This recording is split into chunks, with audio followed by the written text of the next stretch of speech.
Tall Tale TV. Of Monsters and Mushrooms by Lesley Herron.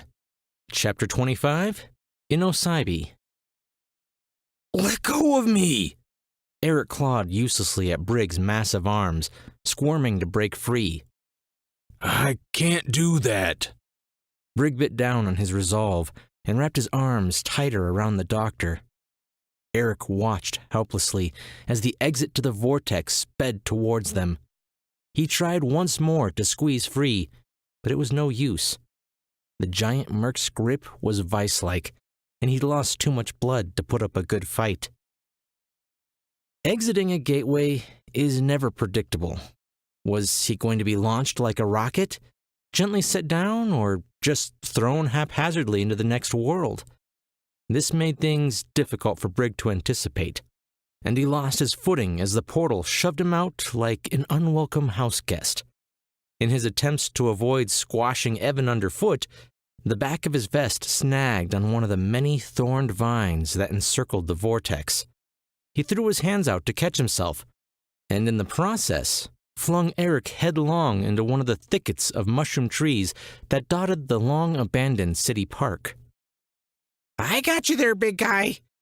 Attila tugged hard on Brig's coat, flexing all of his inconsiderable muscle in an attempt to counterbalance his friend until he could stand on his own. Errik dug his tired and sore fingers into the dried nettle, pushing himself to his feet in a hurry. Paying no mind of the plethora of new scrapes and scratches, he untangled himself from the brambles and bolted back towards the gateway, closing the distance with just a few short strides. He managed to get the tips of his fingers into the portal and felt the familiar pull as it began to draw him in. And then something caught hold of his coat, holding him back. No! Let me go! Brig reeled him in, pulling hand over hand against the fabric, until Errik was close enough to grab an arm. There, written on his lined face, and buried just beneath his mustache, was a deeper understanding of loss. He heaved a sigh as he shook his head. You can't. You don't get it. We need to go back for him. Errik kicked, elbowed, and flailed at Brig. His attempts were all useless, and the merc's robust hands hauled him further away from the gate. He's gone. There's nothing you can do, Evan said, his voice barely above a whisper. His eyebrows knitted together for just a moment before he turned to face the vortex. Errik pulled against his captor, blinking away the burning in his eyes. No! Just let me go back! Let me get him! He didn't want to shed tears for his brother, because that would mean he'd have to accept that he was gone, and that wasn't something he was ready for. Not like this, anyway. Brig sighed as he watched the portal growing thinner. He didn't want you to save him. He wanted you to let him go. Yeah, you saved him before, so I bet he figured it was his turn to save you. Evan tapped at Erik's shin consolingly. The vortex shuddered before closing into a thin line of colors and air. Errik slumped against Brig's grip, which kept him from collapsing completely to the ground. He covered his face with a bloody hand and let out a shuddering sigh. That idiot. Attila clapped a hand on Erik's shoulder. Listen, I know it's hard right now. Like there's a giant hole in your gut, sucking the life out of you. But he did what he did for you. Not because he had to, but because he wanted to. Because he believed in you. Errik wiped at his face with a sleeve and looked up at Attila with a shaky smile. Besides, Attila dug into his poncho, pulling out Vel's severed mechanical finger and handing it to Errik. You'll always have his middle finger to hold on to when you miss him. He returned his consoling hand to the doctor's shoulder as he nodded with a wide smile on his face, as if this would fix everything. Errik's smile vanished in a heartbeat as he looked down at the metal digit the merc had just handed him. What the heck was he supposed to do with this? He glanced up at Attila, eyeing him with confusion and hurt. Slowly and simultaneously, Brig and Evan turned to face Attila, their mouths agape. Brig shook his head in disgust, and Evan mouthed, "What the hell?" at him. Attila's smile faltered as he met the gaze of the others. He let out a nervous chuckle and pulled his hand away. "What I meant to say was—" The loud, resonating sound of a shotgun cocking cut Attila off. "By the order of the ruler of the Underwell, Madam Whisper, you are hereby under arrest for treason." The voice was modulated, as if spoken out of a speaker. "No, that's not what I was going to say." Attila tried to turn around, to face the owner of the voice, but the cold steel of a gun barrel pressed sharp in his back, just between the shoulder blades. He slowly raised his hands into the air with another nervous chuckle. "Treason? Huh." "Do we take the others?" came another voice, similarly muffled and digitized by a helmet. The madam only requested his head. The others are free to go." Wait! Why do they get to go? I haven't treasoned anyone." Attila pulled away, just enough to turn around. The two men were outfitted in heavy, pearl-white plate armor that was trimmed with gold. It didn't look like something that belonged in the wastelands. Almost every piece of the gear had been recklessly inscribed with a crowned skull in blue spray paint. The man holding the shotgun wore a hateful smile, just visible beneath the helmet's embellished plexiglass visor. The other was busy unfurling a long scroll of weathered parchment. He cleared his throat, readying himself to read aloud the charges written therein. But what those charges were, they would never know. A great fissure divided the earth beneath their feet, separating the two groups. Veins began forming in the concrete around them. Something was pushing its way out of the ground. The soldier with the gun didn't stand a chance against the emerging maw that opened up beneath him. It swallowed him and the rest of the rubble whole as it forced itself free. "Holy cannoli! It's back!" Attila scampered out of the way, but tripped over his poncho and landed in a tangle of fabric and curse words in the newly split ground. It only took him a moment to scurry back to the others on all fours. Brig relinquished the doctor as his eyes followed the massive creature that was snaking itself into the air. "What in the name of Santa's sack is that?" "That's not the same worm." Errik fell back into a sitting position, gaping up at the giant borer worm. Still a mass of legs, muscle, and armor plating, it turned its rows of beady eyes on them. But this creature was an ugly shade of chartreuse, and was only 4 or 5 feet taller than Brig. "Mayday! Mayday! Mayday!" The remaining soldier was holding down a comm button on the side of his helmet. "We have worm activity in Sector 8. I repeat, worm activity in Sector 8. Immediate backup requested." A slight quiver in the man's voice betrayed the terror stirring within him. He looked left, then right. His backup was not coming.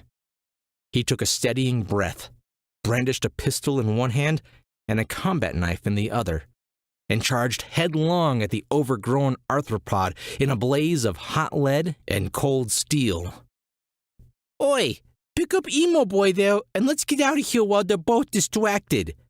Evan shot the order to Brig while he tugged on Attila's poncho in a vain attempt to put a sense of urgency in him.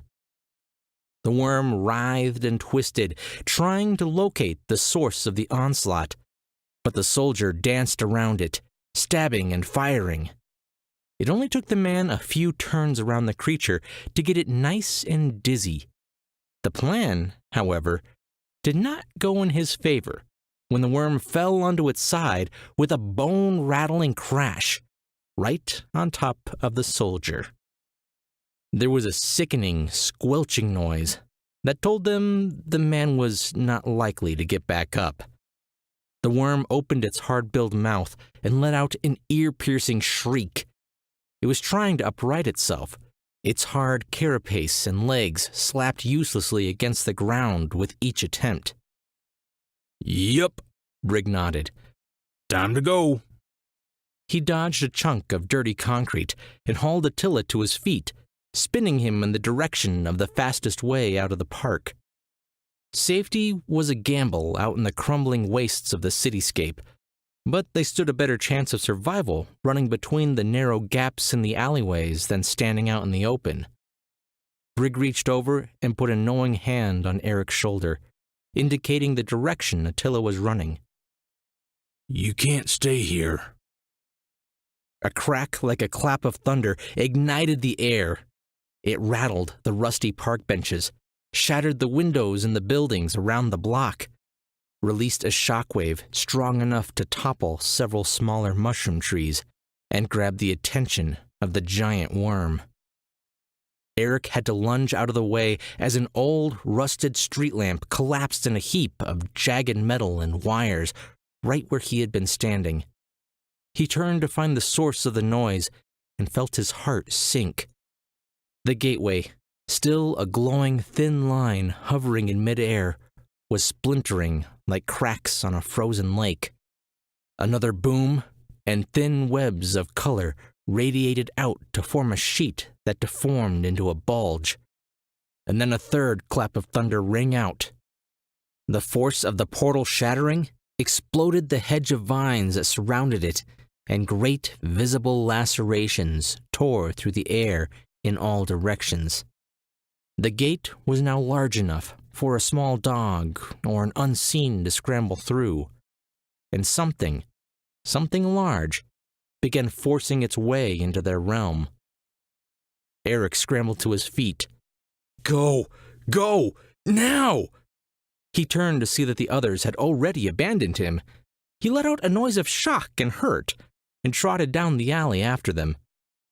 A shallow rumble followed another, final, thunderous crack as the portal was completely and utterly ruptured, a bleeding gash in the fabric of reality. It continued to schism outward, releasing piteous wails with each new tear. A stone foot brought its owner out into the world, and with a dramatic display of kismet, the worm had no chance to flee and was crushed spectacularly beneath Alpha's heel. The stone beak of the monolith's head broke through the gate, his undamaged eye surveying the shattered city. There was a silence here that pulsated in his head, each beat reminding him of his loss. It echoed within him, but not all hope was lost. Some of his children survived and were still in this realm. He could feel them.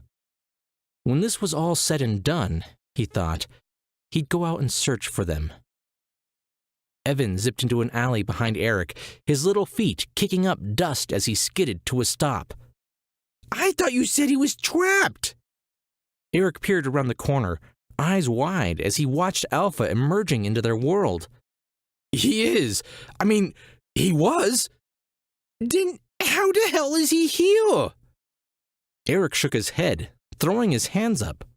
I don't know. His voice rose in pitch to perfectly match his outward panic. Maybe he caused too much damage to the portal before we closed it? Or he found another way. Who knows? He looked around the corner again. But he's here now, and... Oh, God. There, something in his hand. Errik squinted against the afternoon sun, and his heart skipped a beat, or several. A glint of gold told him that Alpha had Vel clutched in his hand. He's got my brother. Evan grabbed hold of Errik's pant leg as he made to dart out of the alleyway and dug his heels into the ground. Wait! Errik lifted his leg up and began hobbling back towards the portal, Evan still holding onto his leg like a 4-year-old going for a ride. He's got Vel. We have to see if he's okay. What kind of half-assed plan is this? You can't just walk up to him and ask if he's all right. We need a better plan.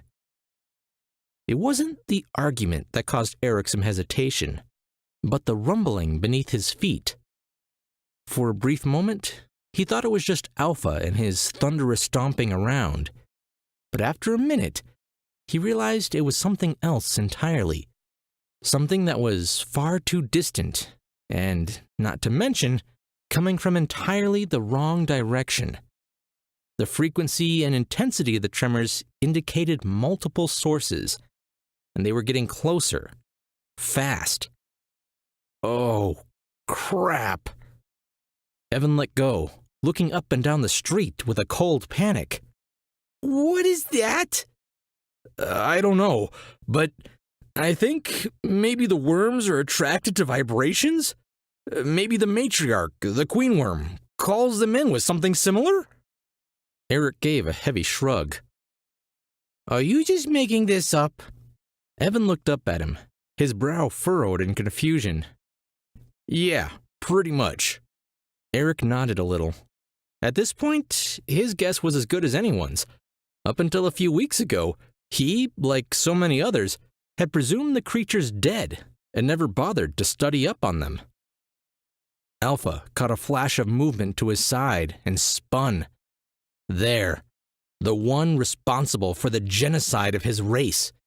He clenched his stone fingers around the lifeless corpse of the cyborg and lunged. He would make that miserable creature stare into the cold, dead eyes of his brother. His heavy body shook the ground with every driven step he made, and then the earth erupted. Errik watched in horror as a borer worm, twice the size of the one sitting dead beneath the portal, shot up and slammed straight into Alpha's chest. And then a second burst out of the ground, and a third. Alpha stumbled back, caught by surprise, and even tripped, falling to the ground. The worms swarmed atop him, their powerful jaws ripping chunks out of his stone body. We need to get Vel out of there now. Brig, do you think you can pry open Alpha's grasp if we get you close enough? Brig? Errik spun around. Where did they go? Evan grimaced. As soon as Alpha showed up, they ran off. I think Attila was leading Brig out the way we came in. What? Brig trotted along behind Attila. So, I have to ask, treason? Attila stopped at a crosswalk, looking both ways before sprinting across. Short version? There are things called borer worms upsetting a trade route for a subterranean city, the Underwell. I negotiated a deal with its ruler to get rid of the worms for safe passage to the gateway. We thought we killed them all, but I guess we missed one or two. Now, a super hot woman who looks like a giant skeleton wants to cut off my head. Brig shrugged as he filed that tidbit away. Fair enough. And why are we running away? Attila gave an exasperated huff. We aren't running away. We're just getting a better tactical position. Brig raised an incredulous eyebrow. Uh-huh. Trust me. I know what I'm doing. Errik bit back on the bitterness welling inside him. Are you sure about this? Evan waved a hand reassuringly and gestured to his doodles in the dirt. Trust me, my battle strategies always work. Just make sure you take out the 2 worms on the left. I'll get Alpha angry enough to drop Vel, you grab him, and we all go home for dinner. It's a perfect plan. There was a visceral ripping sound, and the front half of a worm slammed into the ground, sliding past them, coming to a rest only when it smacked into a building.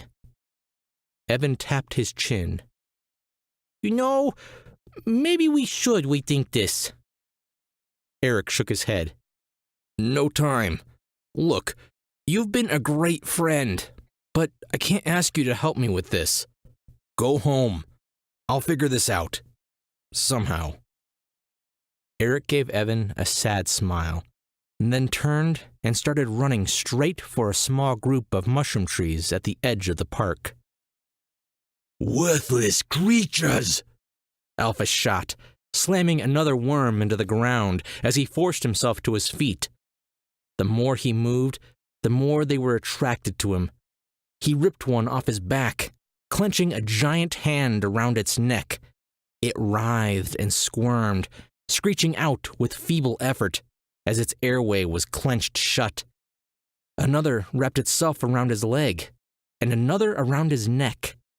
They would overrun him soon enough. Alpha pivoted on one foot and hurled the worm at a nearby building. It collided with the corner, leaving a crater in the brick and a puddle of carapace and goo on the sidewalk. He kept his fingers wrapped around the cyborg. He wanted to keep him for leverage, or just to hurt that human. He dispatched another worm and swiveled around to greet another onslaught. Errik grit his teeth and worked up his resolve. There was no point waiting. The situation was not going to get any better. He stepped out into the open, looking for a gap between the writhing, armor-plated bodies. And then a small figure ran past him. Evan grinned over his shoulder. Just know that if I die, I want to be buried with my money. Don't let my Grammy have it all. Evan unsheathed his machete and zipped into a tiny gap beneath one of the worm's many legs.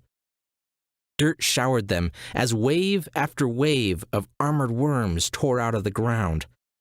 They were so focused on Alpha that they didn't even notice the tiny glint of machete metal or sudden severing of a leg. Evan certainly had the advantage here. Errik took off after him, scrambling this way and that. It was much harder for him to duck out of the way of tangles and legs and goo. He slid beneath a set of stingers and climbed onto the back of a different worm as it moved in a fluid arch across the ground. The sounds of crushing stone, clashing armor, and shouts of rage made his entire body vibrate with intensity. With any luck, Alpha would be too occupied to notice the pair of them. Errik jumped from worm to worm, scrambling against the hard surface of their thick armor plating in his attempt to get close enough to rescue his brother. Another glint of metal pulled his attention in time to see Evan scaling up Alpha's leg. The lower half of his statue body was slick with ichor and gore, but just beneath, he could see that the damage was working in the tiny merc's favor. Alpha ripped the worm from around his neck and cracked its body like a whip against the ground with enough force to shatter its carapace. The creature exploded, spraying Errik with the shrapnel. He threw up an arm to protect his face and fell from his perch. As the ground crashed into him, the air in his lungs expelled outward, and he lay there, bloody from the shards of chitin embedded in his left side. He clawed at the dirt, heaving breathlessly as hundreds of sharp insect legs pounded around him, like a procession of javelins piercing the earth. He rolled to the side, avoiding being skewered by mere inches, and took in a lungful of air. He could see Evan prying at Alpha's fist to no avail. Each stone finger was the size of the tiny merc. Errik closed his eyes, shaking his head at their spectacular failure. He had left Vel for dead, and now he and Evan were going to pay the price. Fire in the hole! Attila's voice carried across the battlefield. Something collided with the monolith's face and exploded in a ball of fire. Alpha stumbled back. The hand holding Vel swung forward in a shallow arc and launched Evan well clear of the battle. Errik rolled away just in time to avoid the burning remnants of a second exploding projectile. He landed in a narrow dirt trench, his hand still covering his head. The sound of scraping drew him away from self-preservation, and he chanced a peek. Brig was pushing against the heavy wooden frame of a slipshod trebuchet. He was maneuvering the misshapen monstrosity into position as Attila was loading another bundle of what looked like hairspray canisters into the sling. A flicker of hope crept through Errik, and he looked up expectantly at his brother. Except Vel wasn't there. Alpha was fending off a new wave of worms with one hand, and the other was covering the side of his head, an errant flame visible just beneath his fingers. Errik felt his stomach drop. That flicker of hope snuffed out almost instantly. Somewhere in that mess of writhing worms and churning earth was his brother. He scrambled out of his trench and over a body of a dead worm, the shattered edges of its carapace sliced into his palms. He ran along its length, trying to gain a vantage point. Another creature burst out of the ground, its maw shredding the remains of its fallen siblings as it plowed straight through towards Alpha. Errik lost his footing as the dead worm was rolled out of the way. He landed painfully against several jagged, dismembered legs. Errik knew by the wheeze in his breathing that something was most likely, and possibly critically, injured. There wasn't time to worry about that now. He clawed his way to his feet and limped around another gigantic worm corpse. He glanced this way and that, and was about to continue on when he saw a tiny glimmer of gold. There, half buried in one of the many trenches, was Vel.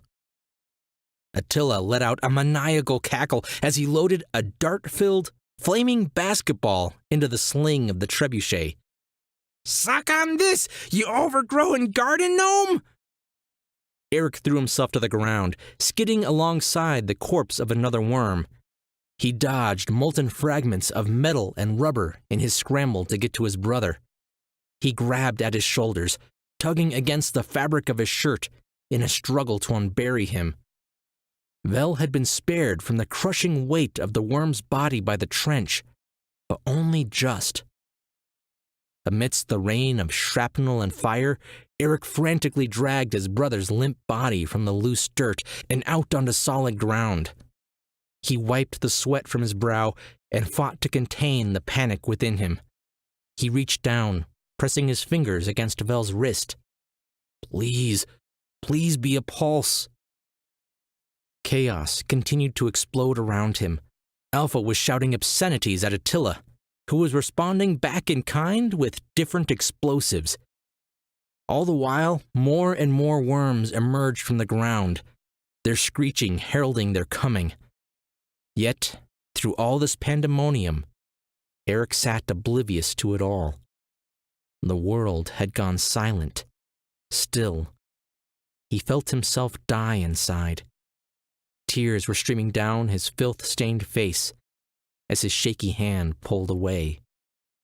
There was no pulse.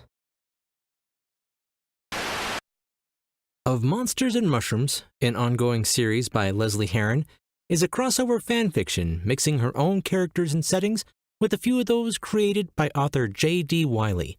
She writes for the fun of devising new ways of messing with her characters and seeing just how much trouble they can get into. So, let me get this straight. You just happened to build a catapult. Trebuchet. Sorry, a trebuchet. In the middle of nowhere. And just left it here where anyone could find it? That about sums it up, yeah. Attila, I never thought I'd say this, but if we survive, we're gonna have a long talk about, siege weapon safety.